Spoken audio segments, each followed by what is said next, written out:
One wrong ride, one bad decision, and the road never lets you off.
Here we are. I turned down here at the next block. Thanks, mister. I'll get off there.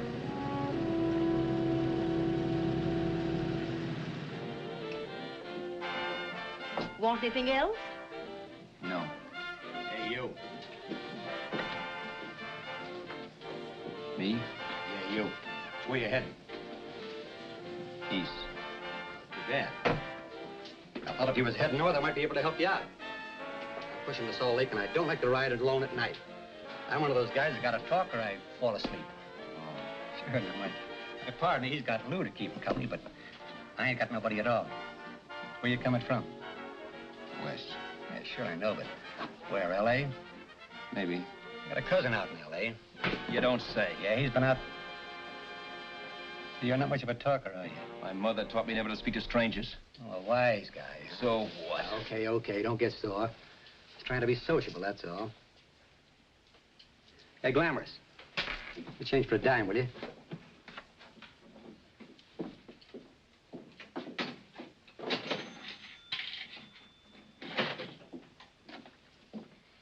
Let's have something quieter this time, Joe. My head's splitting. Is that what's wrong with it? Done with your coffee? No. And don't rush me, will you?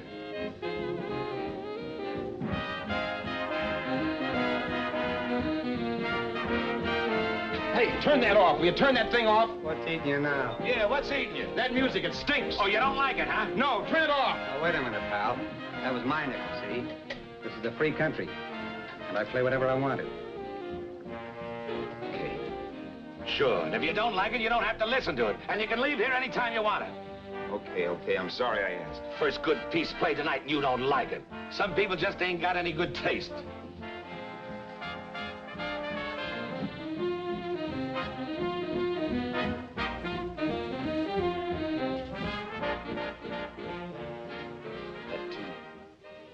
That tune. Why was there always that rotten tune? Following me around, beating in my head, never letting up. Did you ever want to forget anything? Did you ever want to cut away a piece of your memory or blot it out? You can't, you know. No matter how hard you try. You can change the scenery, but sooner or later you'll get a whiff of perfume or somebody will say a certain phrase or maybe hum something. Then you're licked again. I can't believe that you're in love with me. I used to love that song once. So did the customers back in the old Break of Dawn Club in New York. I can't remember a night when I didn't get at least 3 requests for it. Sue, she was always selling it too. Those were the days.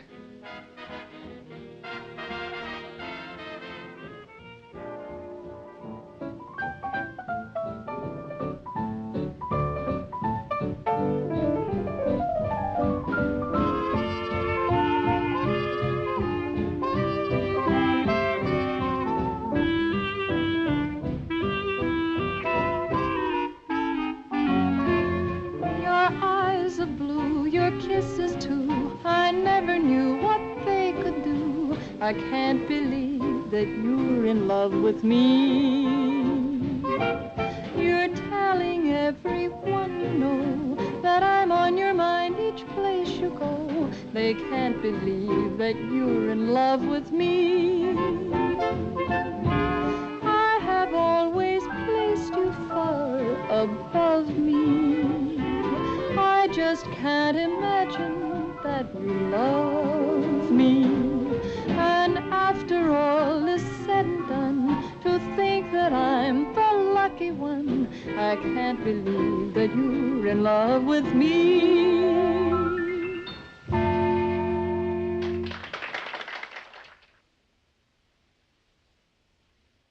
It wasn't much of a club, really. You know the kind. A joint where you could have a sandwich and a few drinks and run interference for your girl on the dance floor. I pounded the piano in there every night from 8 until the place closed up, which usually meant 4 in the morning. A good job as jobs went in those days. Then, too, there was Sue, who made working there a little like working in heaven. But how we felt about each other, well, there was nothing very unusual in that. I was an ordinary healthy guy, and she was an ordinary healthy girl, and when you add those two together, you get an ordinary healthy romance, which is the old story. Sure, but somehow, the most wonderful thing in the world.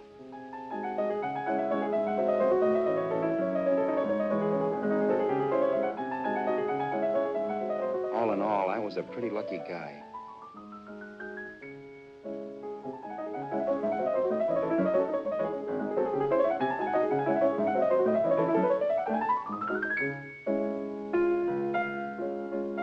Mr. Paderewski, I presume. It's beautiful. You're going to make Carnegie Hall yet, Al? Yeah, as a janitor. I'll make my debut in the basement. I don't blame you for being bitter, darling, but you mustn't give up hope. Why, someday... Yeah, someday. If I don't get arthritis first. In the meantime, let's blow this trap.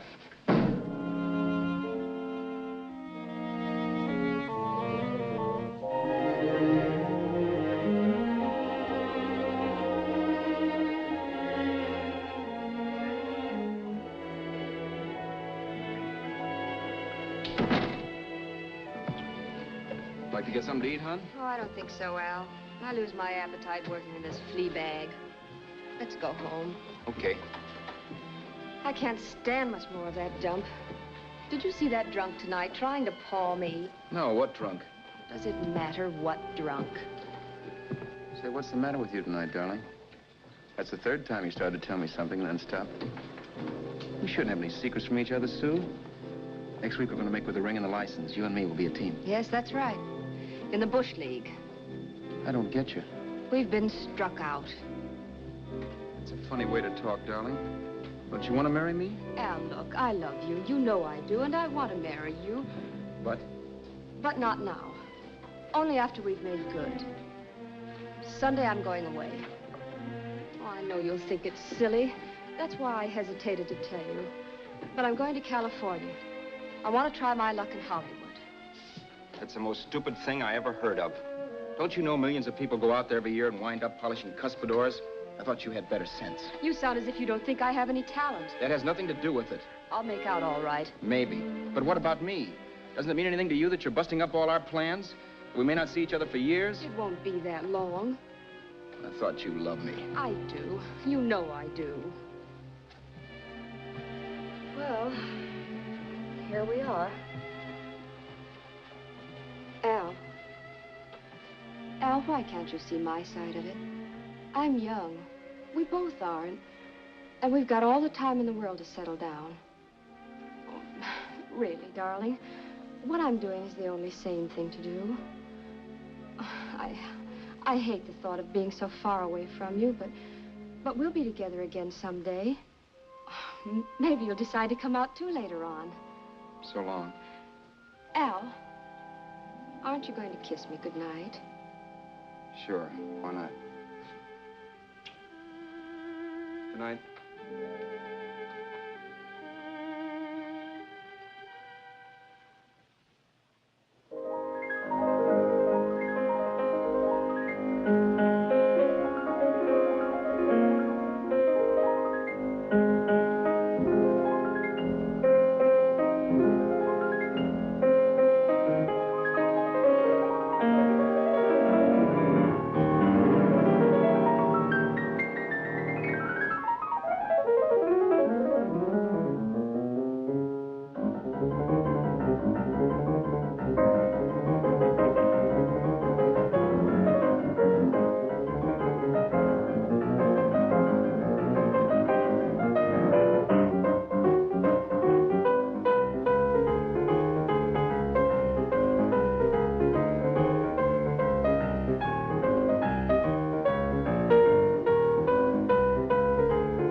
Say, Roberts, you hit the jackpot this time. $10. Thanks.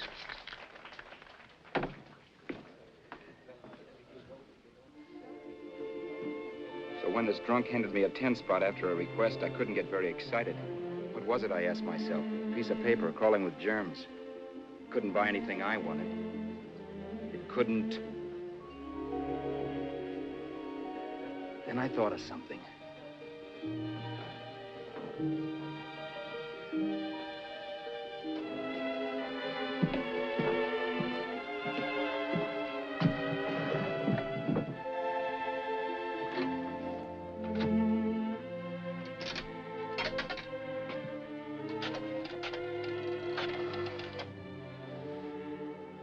Long distance.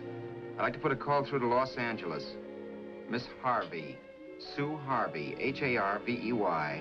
The number is Crestview 65723.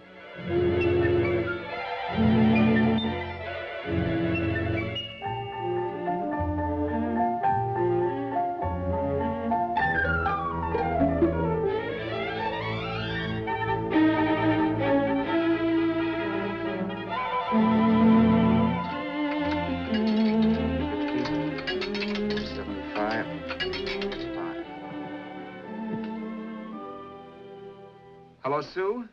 This is Al. Oh, baby, it's great to hear from you, too. What's that? You do? Oh, me too, darling. I thought I'd go batty without you. I just had to... Huh? You're working as a hashlinger? Gee, honey, that's tough. Those guys out in Hollywood don't know the real thing when it's right in front of them. You just stick it out, Sue, baby. Keep going around to those casting offices. I'm sure you'll click. Look, I'll tell you what. You stay put out there, I'll come to you. No, don't try to stop me. Just expect me. Train? Who knows? Train, plane, bus, magic carpet. I'll be there if I have to crawl. If I have to travel by pogo stick. And then, let's get married right away, huh? That's the stuff. That's what I've been wanting to hear you say. Well, goodbye for now. I'll be seeing you soon. Yeah. Bye. The only way I could cross country was to thumb rides. For even after hawking everything, I only had enough money to eat. Money. You know what that is. It's the stuff you never have enough of. Little green things with George Washington's picture that men slave for, commit crimes for, die for. It's the stuff that has caused more trouble in the world than anything else we ever invented. Simply because there's too little of it. At least I had too little of it. So it was me for the thumb.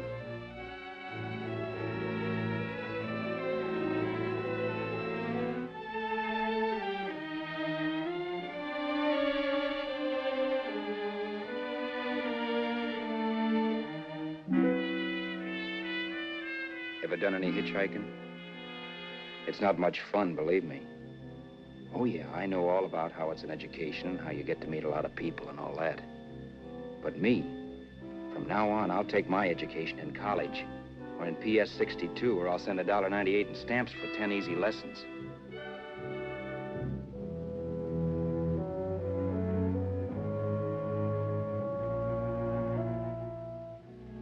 Thumbing rides may save you bus fare, but it's dangerous.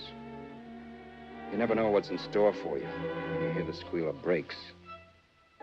If only I had known what I was getting into that day in Arizona. Here, throw that in the back seat. Okay, let's go. Make sure that door's closed.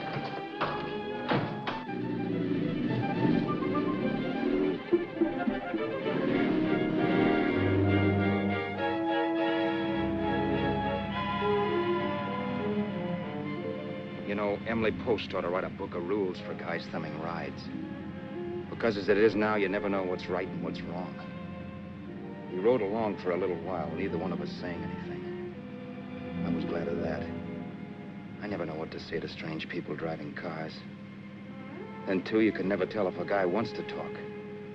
A lot of rides have been cut short because of a big mouth. So I kept my mouth shut until he started opening up. Hand me that little box, the compartment, will you, pal? Hold the wheel, will you?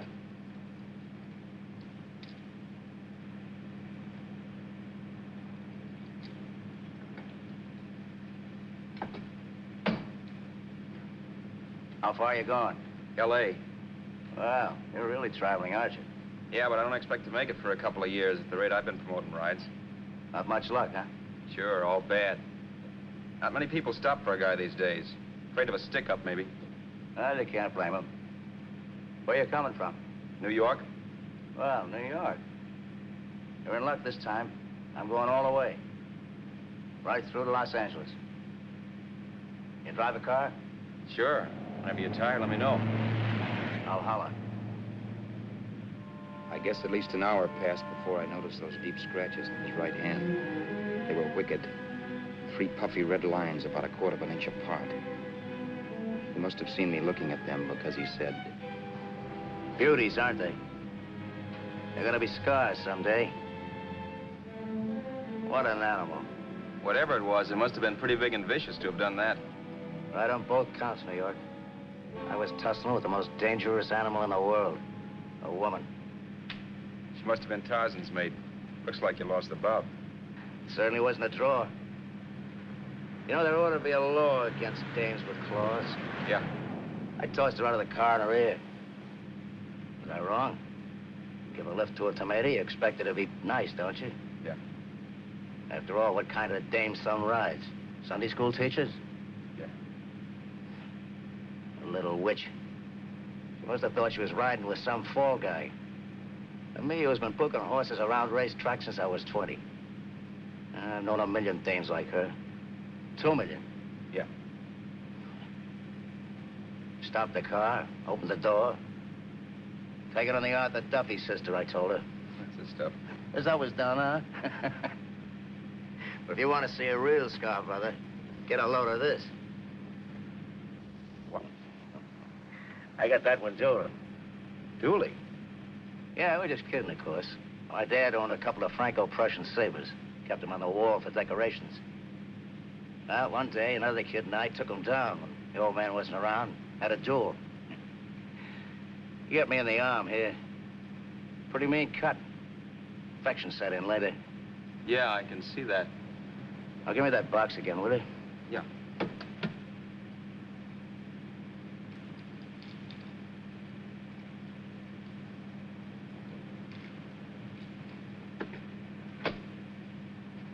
Pain made me lose my head, I guess.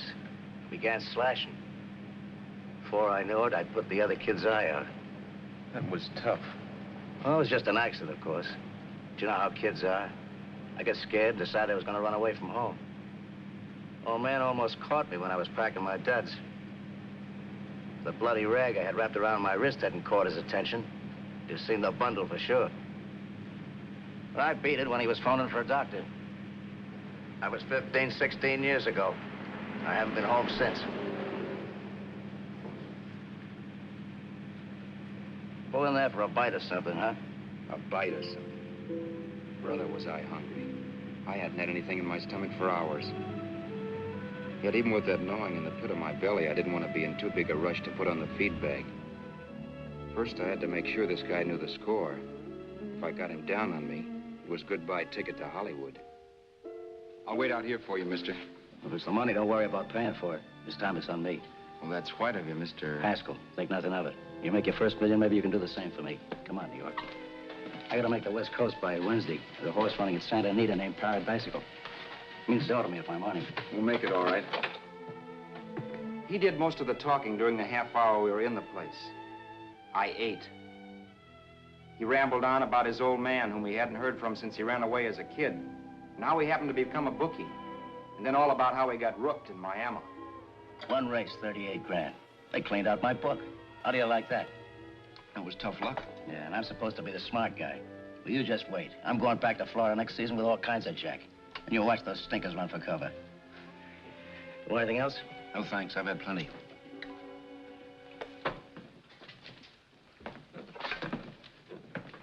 That check there, sister? Oh, just a minute. Your change, sir.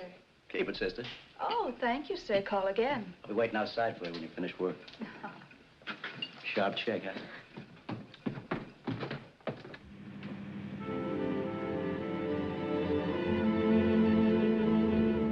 I drove all that night while Haskell slept like a log. After a while, I began to get sleepy myself. I was happy, though. Soon I'd be with Sue again. The long trip was practically over, and there'd be no more hoofing it down the concrete. I began to think of the future, which couldn't have been brighter if I'd embroidered it with neon lights. It was nice to think of Sue shooting to the top. It's amazing what a full belly can do to your imagination. Your eyes of blue, your kisses too, I never knew what they could do. I can't believe that you're in love with me. You're telling everyone you know I'm on your mind each place you go. I can't believe that you're in love with me.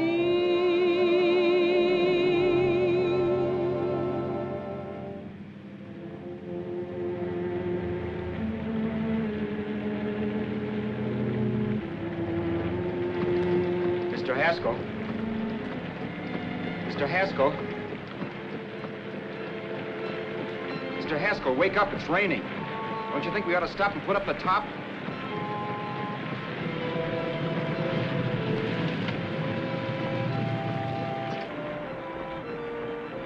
Mr. Haskell, I'm gonna put up the top.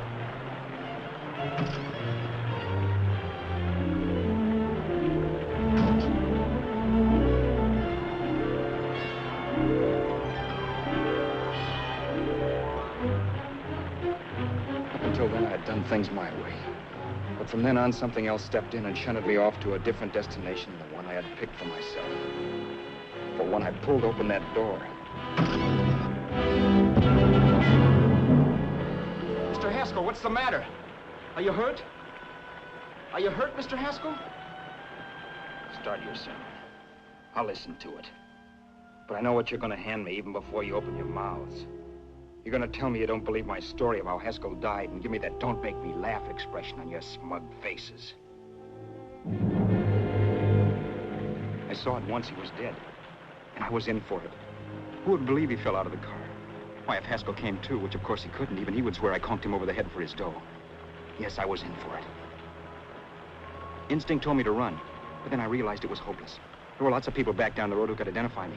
That gas station guy and the waitress. I would be in a worse spot then, trying to explain why I beat it.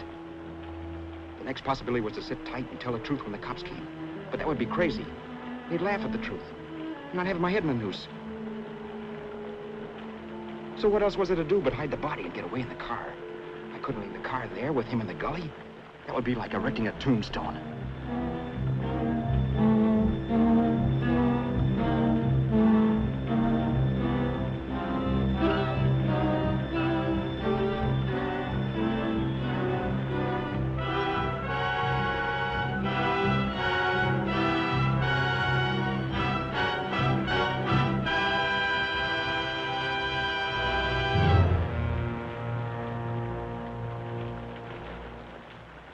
My idea was to cover him with brush, not to rob him.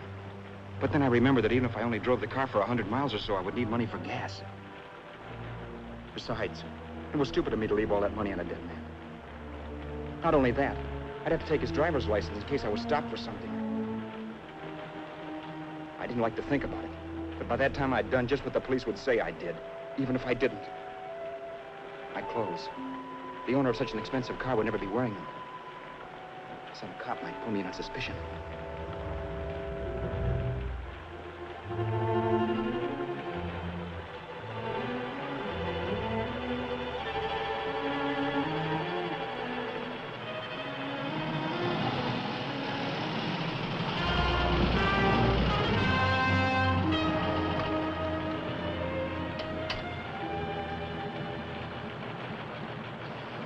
Hey, you, this your car?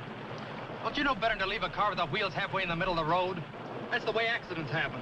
I'm sorry, officer. I was just putting up my top. I didn't think. Well, the next time, think. I'll let you go now, but watch your step in the future. I know that's a lonely stretch, but cars come by here once in a while, and we have plenty of crack-ups. Thanks, officer.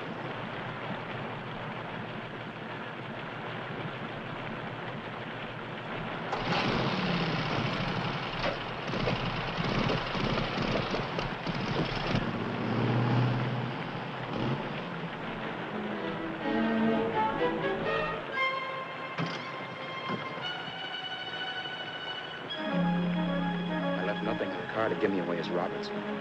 If they found a dead man in the gully now, it would be me.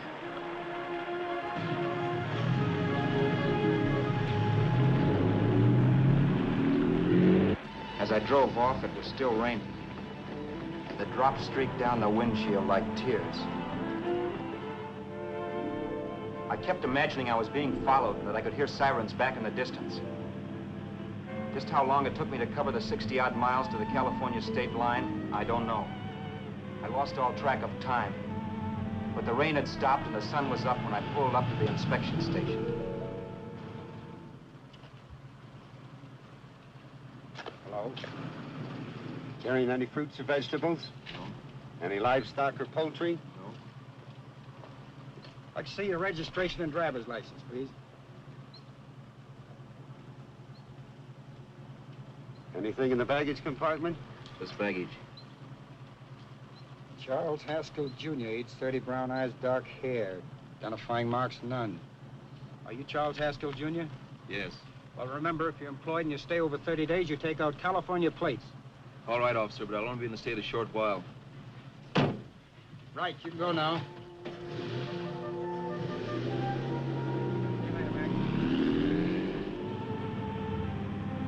I couldn't drive any farther without some sleep. Cops or no cops, I knew I had to hit the hay and hit it hard.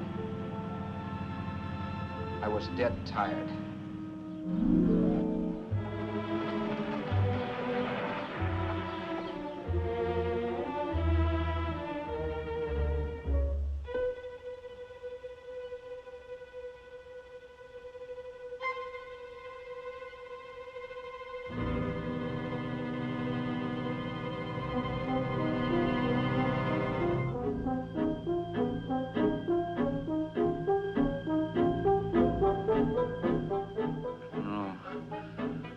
You can't, Mr. Haskell.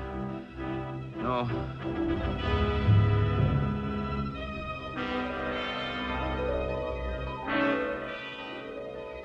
Mr. Haskell, you can't die. Don't think I did it. No, Mr. Haskell. No. No.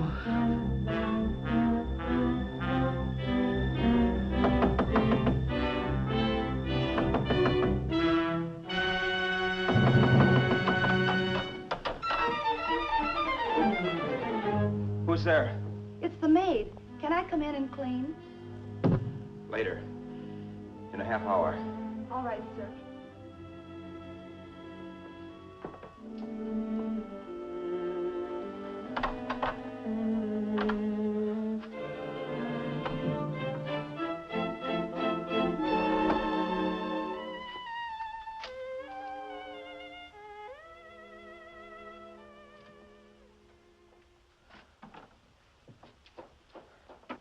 There was no time to lose.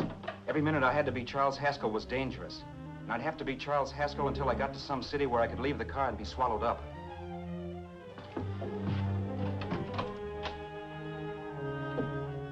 That meant driving the car as far as San Bernardino, maybe even to Los Angeles.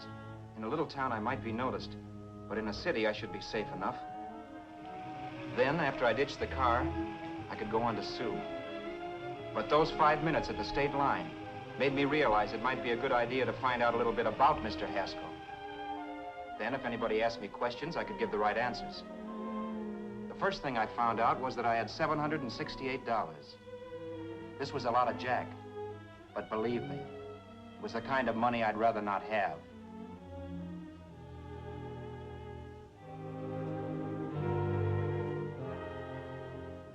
And then I found out from a letter Haskell was carting around in his bag that he wasn't the open-handed, easygoing big shot who went around buying dinners for strange hitchhikers. Before I got done reading it, I saw him more as a chiseler. It was written to his old man in California, the one he hadn't seen in so many years. In it, Haskell posed as a salesman of hymnals, of all things. It was easy to see where Haskell expected to raise a new stake for his book in Miami by rooking his old man. That was about all I found out from his effects, and it was enough. I told myself, maybe old man Haskell was lucky his son kicked off. He would never know it, but it saved him from taking a flyer in Sacred Literature Preferred.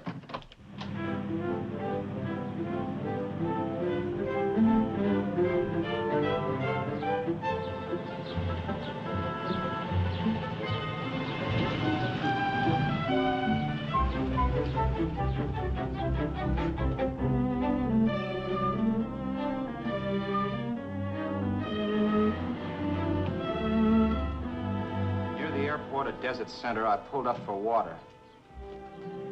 There was a woman. Hey, you! Come on if you want to ride.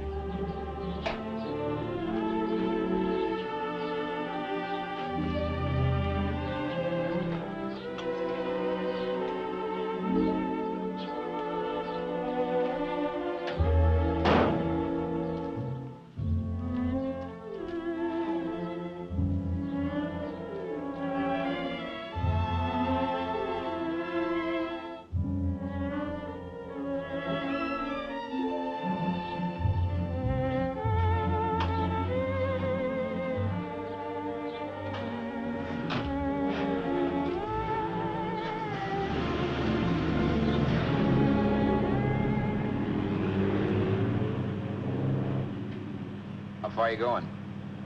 How far are you going? That took me by surprise, and I turned my head to look her over.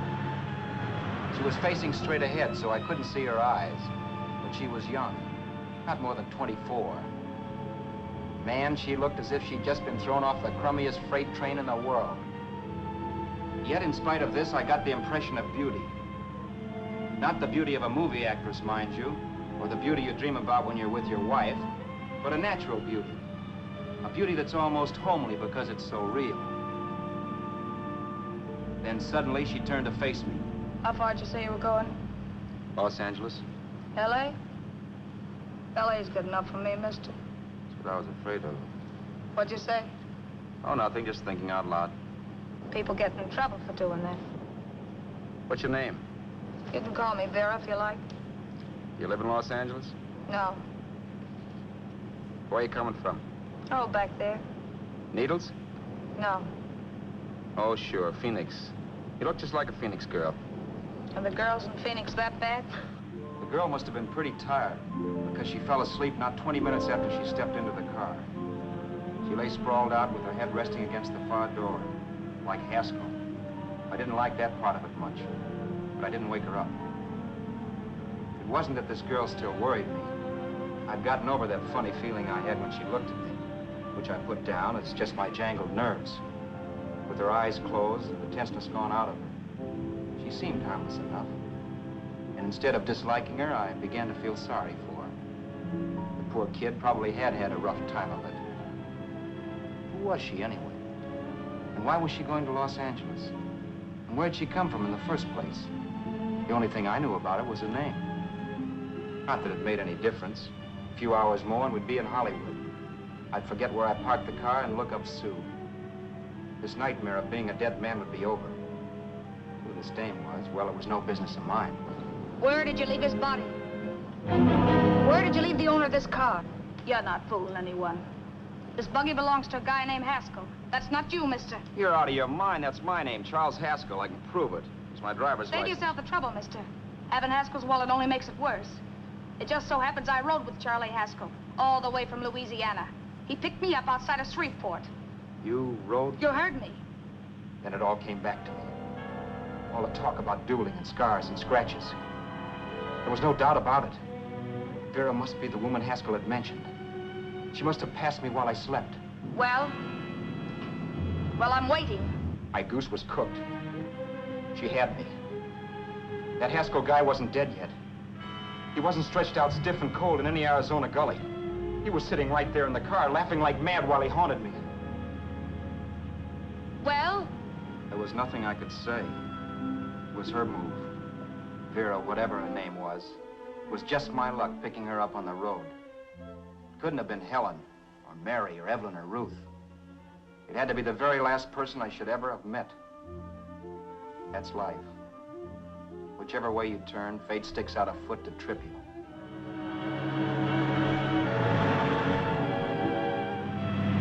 I told her everything, but she didn't believe my story. I should have saved my breath. That's the greatest cock and bull story I ever heard. So he fell out of his car. Say, who do you think you're talking to, a hick? Listen, mister, I've been around, and I know a wrong guy when I see one. What'd you do, kiss him with a wrench? Now, wait a minute. What I told you was true. You see, that's why I had to do it. You think I killed him. Well, the cops would have thought so, too. Yeah, well, maybe they still think so. What makes you so sure I'll shut up about this? Vera, I'm innocent. Give me a break, will you? It won't do me any good having you pinched. The cops are no friends of mine. Now, if there was a reward, but there isn't. Thanks. Don't thank me yet. I'm not through with you by a long shot. Let's see that roll.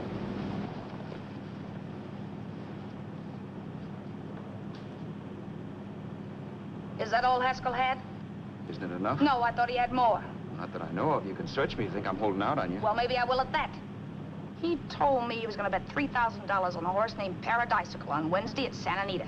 He was stringing you along. He meant 300. Maybe. Sure, $3, 300. He was a piece of cheese, a big blowhard. Listen, mister, don't try and tell me anything about Charlie Haskell. Remember, I knew him better than you did. Okay, then you knew he was a four-flusher. That explains the $3 bet. I'm not so sure he didn't have that $3,000. Why should I believe you? You got all the earmarks of a cheap crook. Now, wait a Shut minute. up. You're a cheap crook and you killed him. For 2 cents, I'd change my mind and turn you in. I don't like you. All right. Don't get sore. I'm not getting sore, but just remember who's boss around here. If you shut up and don't give me any arguments, you'll have nothing to worry about. But if you act wise, well, mister, you'll pop into jail so fast it'll give you the bends. I'm not arguing. Well, see that you don't. You know, as crooked as you look, I'd hate to see a fella as young as you wind up sniffing that perfume that Arizona hands out free to murderers. I'm not a murderer. Of course you're not. Haskell knocked his own head off. He fell, that's how it happened, just like I told you. Sure, and then he made you a present of his belongings. I explained why I had to do skip that. it. Doesn't make a difference one way or another. I'm not a mourner. I liked Haskell even less than I like you. Yeah, I saw what you did to him. What do you mean? Those scratches on his wrist. Sure, I scratched him. I'll say you did. So your idea was to drive the car a little way, maybe into San Bernardino, and then leave it. You weren't gonna sell it? Sell it? You think I'm crazy? Somebody else's car? See, all I want to do is leave it somewhere and forget I ever saw it. Not only don't you have any scruples, you don't have any brains. I don't get you. Maybe it's a good thing you met me. You'd have got yourself caught, sure. Why, you dope. Don't you know a deserted automobile always rates an investigation? Huh? Look, the cops find a car. Then they get curious. They wonder where the owner is. So, all right, they don't trace Haskell. They trace you. I never thought of that. The only safe way to get rid of the car is to sell it to a dealer. Get it registered under a new name.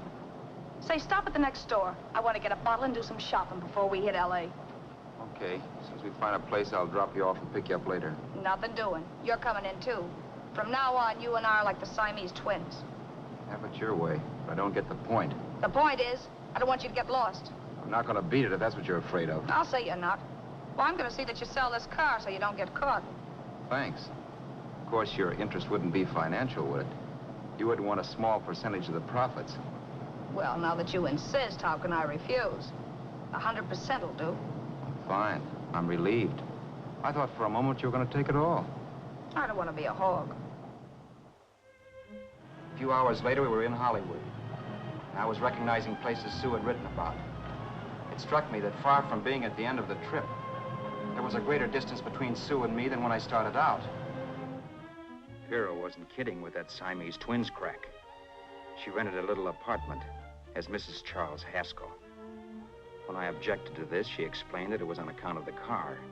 A dealer might think something was funny if he called and found we were using different names.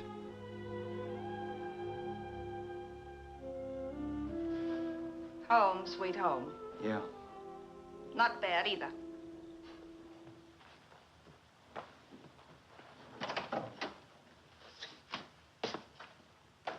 case there's any doubt in your mind, I'll take the bedroom.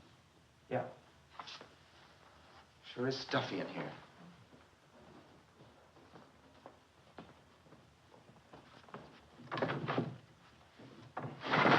Keep the window shut. Okay. The old crow downstairs said there's a folding bed behind this door.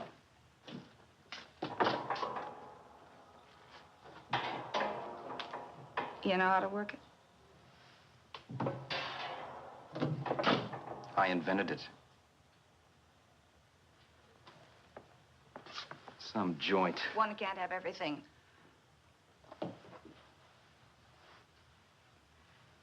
I'm first in the bathtub. I don't know why, but I figured you would be.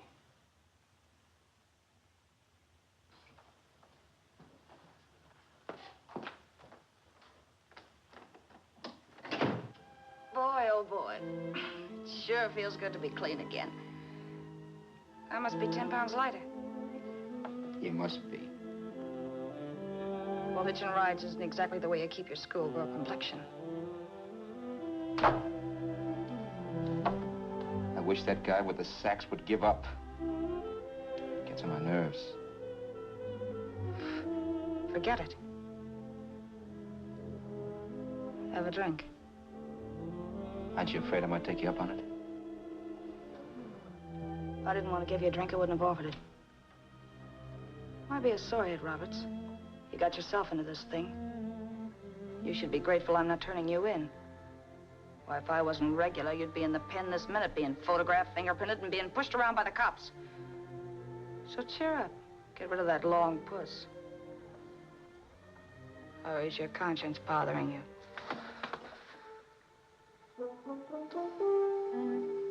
No. It isn't. Swell. That's the spirit. He's dead and no moaning around will bring him back. Anyway, I never could understand this worrying about something that's over and done with. Now look, Vera, for the last time I didn't kill him. Haskell was a sick man. Maybe he was dead before he fell out of the car. I don't know. Sure. He died of old age. All right. So if it'll make you sociable, you didn't kill him.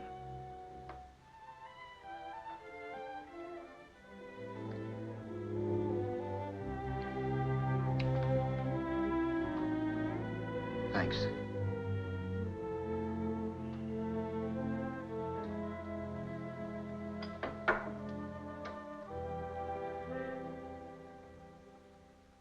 We're out of liquor, Roberts.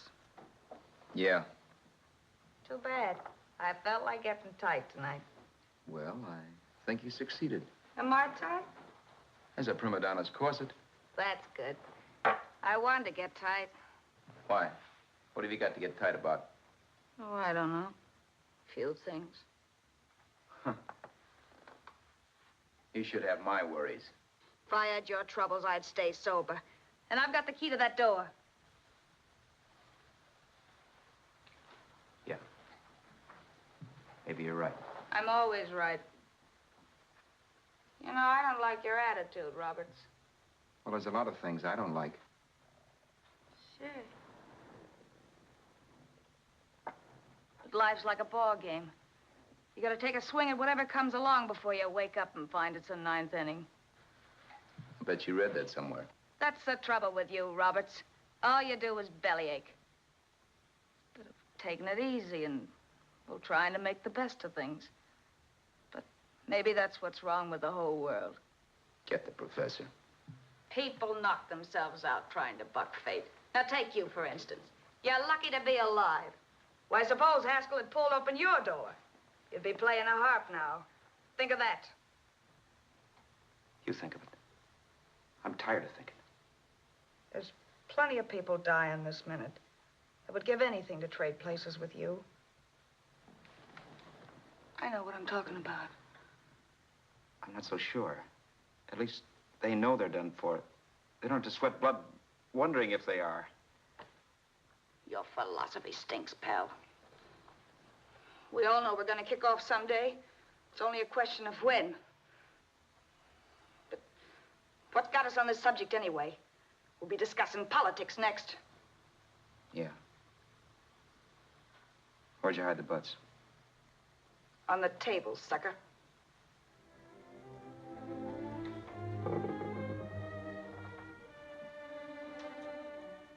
We bored each other with conversation for a couple of hours longer. Every 5 minutes, one of us was wishing we had another bottle or a radio or something to read. Then finally, we ran out of chatter. I know it's only 11 o'clock, but I want to get up early and make the rounds of the used car lots. No hurry about that. We've got all the time in the world. Maybe you have, but if you think I want to stay cooped up in this place any longer than I have to, you're batty. It's not a bad place. Pay plenty for diggings like this in New York. I wouldn't like it if it was the Ritz.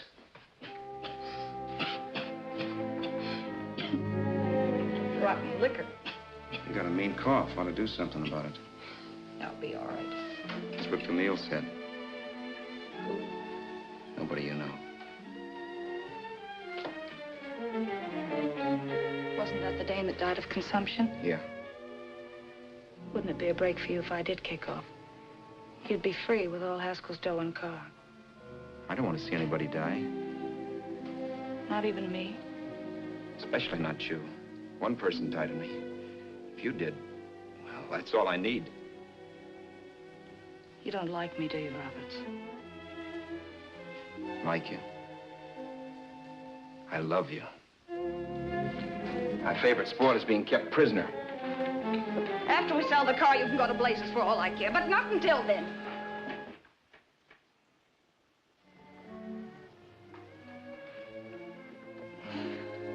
I'm going to bed.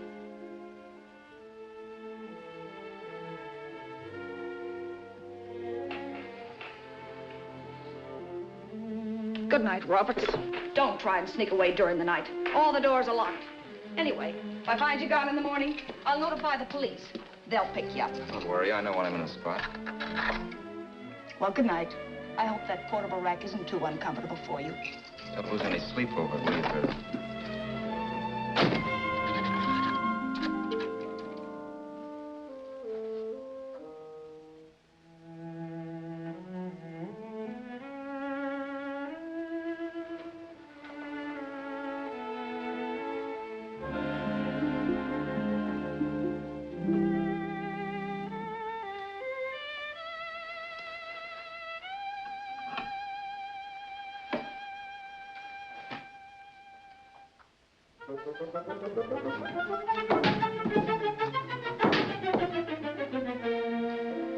Crestview.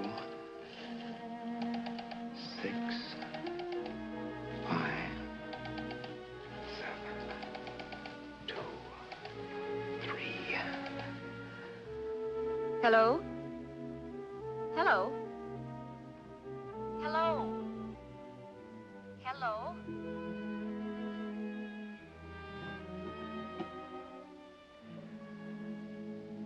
No. Not yet, darling. Tomorrow. Maybe. If this were fiction, I would fall in love with Vera, marry her, and make a respectable woman of her. Or else she'd make some supreme Class A sacrifice for me and die. Sue and I would bawl a little over her grave and make some crack about there's good in all of us. But Vera, unfortunately, was just as rotten in the morning as she'd been the night before. All right, I'm coming. Look, Vera, it's almost noon. So what? The dealers will be there all day. I'll be there all year, too, but that doesn't mean I'm going to wait that long. Shut up. You're making noises like a husband. Well, do I rate a whistle? You sure do, but let's go. Let's go, let's go. I spent $85 and 2 hours preparing bait, and all you can say is let's go. Come on.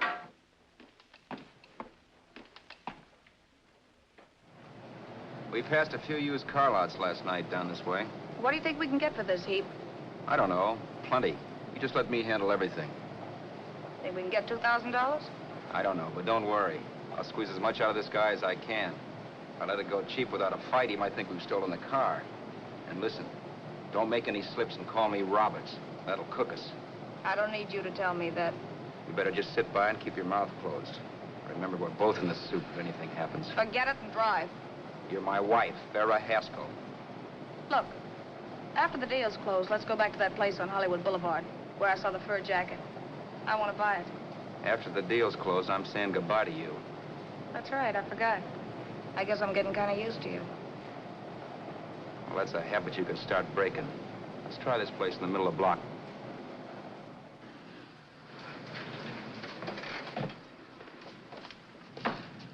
Good afternoon. What can I do for you? We're interested in selling a car. If the price is right. Well, if it's in good mechanical condition, it should blue book for about $1,600. Tony, take a look at this motor. 1,600. Are you kidding?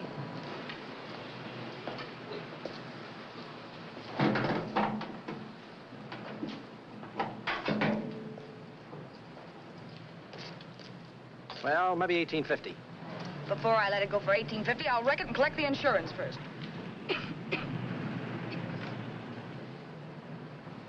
Lady, this motor's seen a lot of driving.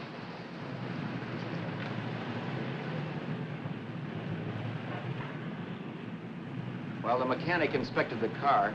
We haggled. At last, when we were all worn out, we hit a compromise. His price.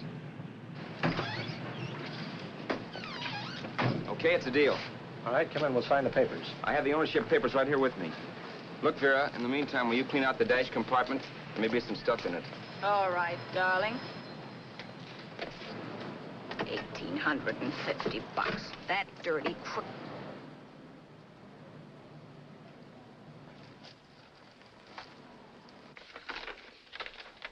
New York, huh?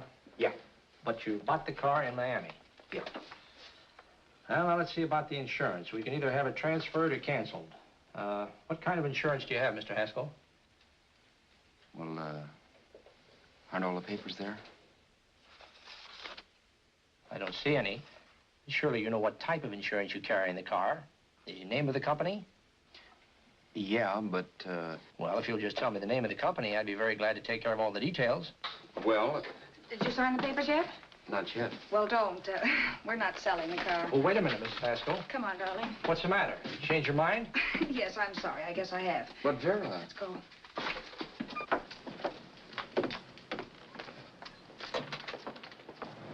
You got me out of a tight spot, Vera. But I still don't understand all this. You will in a minute. I almost threw away a gold mine. 1850 isn't to be sneezed at. The car doesn't book for as much as I thought. We're not selling the car. You want to keep it. Now, wait a minute, Vera. You said yourself I wouldn't be safe until the car was in someone else's name. I'd like to be free of this mess when I go. That's just it, Roberts. You're not going. There's a drive-in at the next corner. Pull in there and we'll get a bite to eat. And I'll explain. What is this, another one of your brilliant ideas?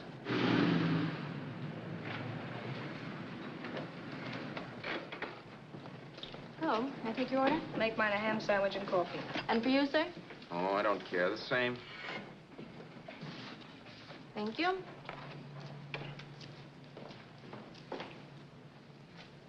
Get this, Vera. I've been pretty patient so far. I've done everything you asked me to do, but no more. Shut up. You've taken Haskell's money. And you can have the dough we get from selling the car. But you're not going to keep me a prisoner. It's a good thing I bought the paper. Take a look at that. Vera, I'm in no mood. Read that.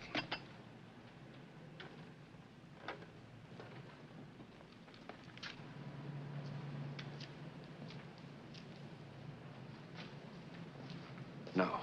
Yes. No, I won't do it. Yes, you will. You think I'm crazy? It's impossible, I tell you. Excuse me.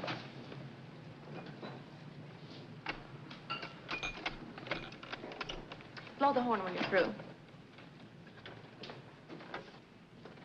No one could possibly get away with an act like that. It'd be wise to me in a minute. Don't be yellow.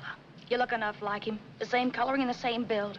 See how his clothes fit you? No kidding, you almost had me fooled for a while. Oh, grow up, Vera. Don't you think a father knows his own son? And there must be other relatives. The father won't have to know you. We'll wait till he gives up the ghost. He's an old geezer and he won't pull through. And as far as other relatives are concerned, they haven't seen you in 15 or 20 years. Eat. I'm not hungry. And I won't do it. It's not as tough as it sounds. Remember, you've got all kinds of identification. His car, letters, license. I could never get away with it. It's the stupidest thing I've ever heard. The old boy has scads of dough. Look in the paper there. Personal fortune assessed at over 15 million. He'll leave plenty, I tell you. Maybe he cut off his son. How do we know? It's out, Vera. I won't have anything to do with it. I think you will. Look, Vera, I'll do anything within reason. But not that. So forget it. Find yourself another stooge. You sap. You'll be fixed for the rest of your life as Charlie Haskell. You can take your inheritance and go away. No more worrying about the rent, no sweating, scheming, wondering where your next meal's coming from. Think about that, Roberts. Vera, please, you're talking too loud. On this, I'm splitting 50-50 with you. Sure, why not? We're both alike, both born in the same gutter. Now, take it easy, Vera. There's people around here. You don't know what you're talking about. We'll wait till we read that old man Haskell's dead. And you show up. Like you read in New York that he was sick. No. Suppose he doesn't die. He will. I know he will. Something tells me. But as much as I insisted I would have no part of her scheme, Vera was taking it for granted I would. Neither of us had our mind on the cards as we played that night. I knew we were just trying to kill time between newspaper editions. This was a death watch for Vera. Maybe it was for me, too. Don't you realize if I'm caught, they'll want to know where I got the car and stuff, and they'll have me on a murder charge. If you're smart, you won't get caught. I knock with 7. And if I'm caught, don't you realize you'll be out, too? 18 points. That gives me 30. How will I be out? You'll be out $1,850 we would have gotten on the car. Really, Vera, you'd be an awful chump if you threw away all that dough on a dizzy long shot. Let me sell the bus tomorrow. With the money it'll bring and what you've already got, a clever kid like you can run it up in no time. Then we'd both be in the clear. I'll be in the clear anyway. Maybe. Maybe. But if I got caught, I'd get good and sore at you, you know. You mean you'd squeal? Well, no, not squeal exactly. Never mind what you meant. Even if you did tell the cops I was in on it with you, what could they do to me? They might give me the same medicine they gave you. Yeah. A rope. But I'm on my way anyhow. All they'd be doing will be rushing it. All right. But think of the $1,850 you'd lose. You'd kick yourself along the block if you ever let it get away from you. I'll take the chance. Want another drink? You're being a goon. That's the way people wind up behind the 8 ball. Once they get a few dollars, they become greedy and want more. My. Caesar. Who? You know that Roman general? He got his for being greedy. He wasn't satisfied, so the final wind-up was he took the count. A couple of days ago, you didn't have a dime. Why, you were so broke you couldn't pay cash for a postage stamp. Now you've got almost $700 with $1,850 in the offing. Take my advice. Don't try for more. I'm tired of this game. Let's have some blackjack. Play solitaire. Okay, I will if that's the way you feel about it. That's the way I feel about it. Getting sore and throwing things won't help much, Roberts. I'm really doing you a favor. I help you out of a jam by keeping my mouth shut. I show you how to make some soft money. And what thanks do I get? Thanks. Sure. Or would you rather call the cops and tell them you killed a man and stole his money? I didn't kill anybody. Yes, you did. No, I didn't. You know I didn't. All right, then. Suppose I call the cops. If you're innocent, what do you got to be scared of? Okay. Call them, you mutt. Go ahead and call them. See if I care. At least they'll give me a square deal. You want me to call them? You heard me. But I'm warning you. If I'm pinched, I'll swear you were in on it. I'll say that you helped me. If I fry, I'll get even with you. You wouldn't dare. You didn't. Yeah? Then try it and see. Call them. Yeah. Okay, I will.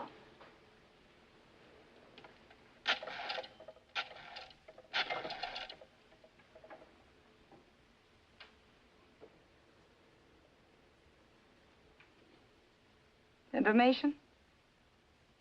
I want the number at the Hollywood police station. Okay, I got it. Thanks. Wait a minute, Vera. You wouldn't do that. Oh, wouldn't I? Give me that and I'll show you if I would. Take it easy now. Let's talk this over. This was early in the evening, and the conversation, while hectic, was at least pitched low. But as the minutes passed, and more obstacles to her plan popped into my head, the air got blue. Each word coming from our lips cracked like a whip. I reminded her that as Charles Haskell, I didn't even know my mother's name, where I'd gone to school, the name of my best friend, whether I had an Aunt Emma or not, my religion, and if I'd ever owned a dog. I didn't even know what my middle initial stood for. I also pointed out that the real Haskell had a scar on his forearm. His people never saw that scar. He told me he ran away right after putting out the kid's eye. Yeah, but his father knew he was cut. It'd have to be some kind of a mark. So what? The old man's dead, or will be. I hope by tomorrow morning's papers. Anyway, you could cut yourself a little, couldn't you? Boy, for that kind of dough, I'd let you cut my leg off. You're drunk and you're crazy mad, Vera. Turn him in if you want to, but I won't get mixed up in this. Besides, how do we know? Haskell was such a phony. Maybe he wasn't the man-son at all. Maybe he just dreamed it up. Well, dreaming or not, you won't be dreaming when the law taps you on the shoulder. There's a cute little gas chamber waiting for you, Roberts. And I hear extradition to Arizona's a cinch. Where's that phone? Vera! Leave me alone. Vera! Here. I want a phone. Call police.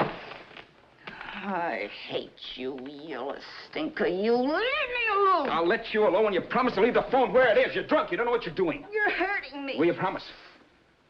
All right.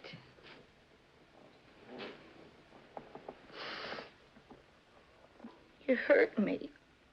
I'm sorry, but... And it's hot in here. Open up a window. It's not hot. Don't tell me. Now, do you do it or do I do it? You're no gentleman, see? Yeah. All right. I'll open up the window. Vera!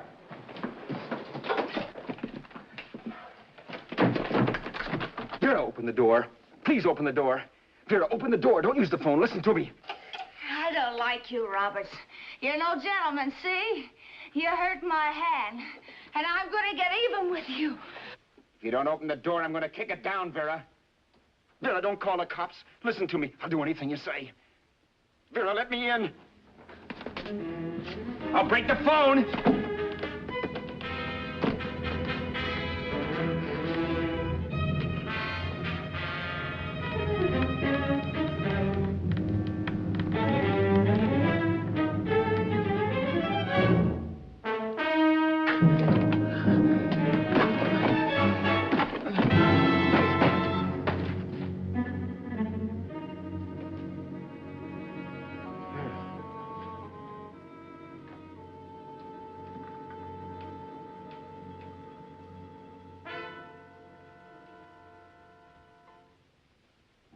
The world is full of skeptics.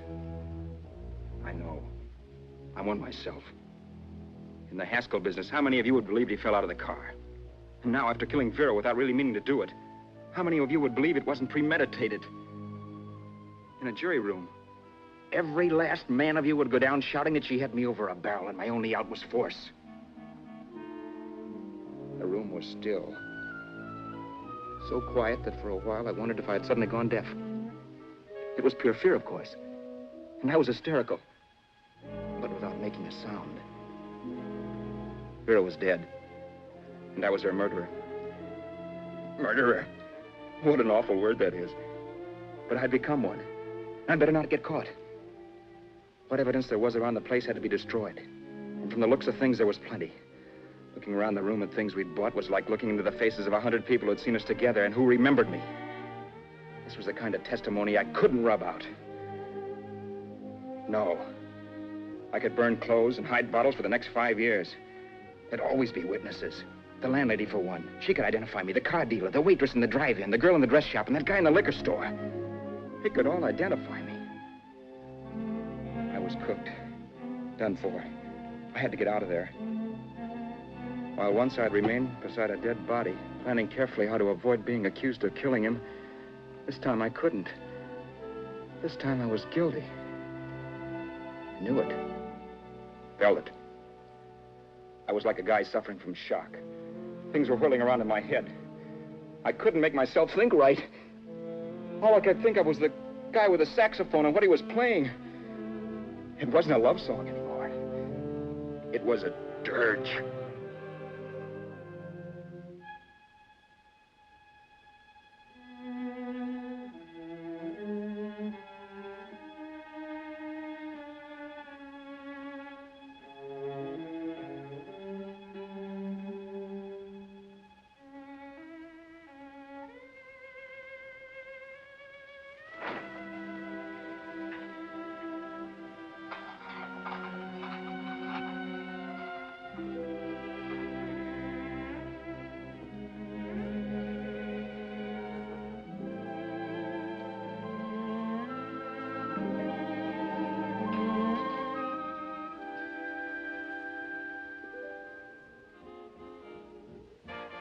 But my problems weren't solved. I had to stay away from New York for all time. Because Al Roberts was listed as dead and had to stay dead. that I could never go back to Hollywood. Someone might recognize me as Haskell.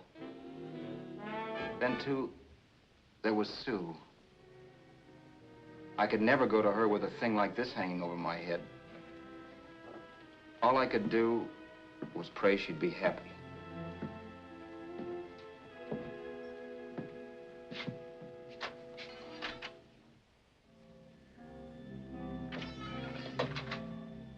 I was in Bakersfield before I read that Vera's body was discovered, and that the police were looking for Haskell in connection with his wife's murder.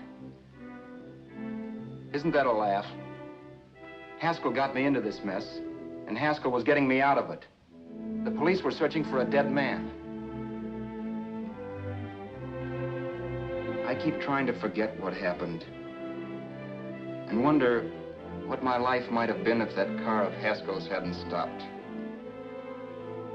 But one thing I don't have to wonder about. I know. Someday a car will stop to pick me up that I never thumbed.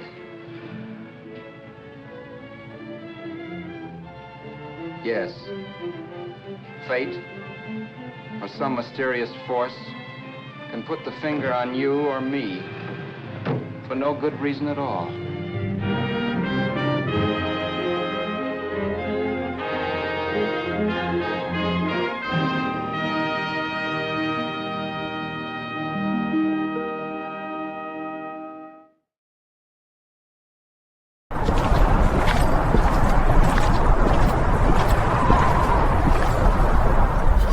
Funny thing about fate, it doesn't need your permission.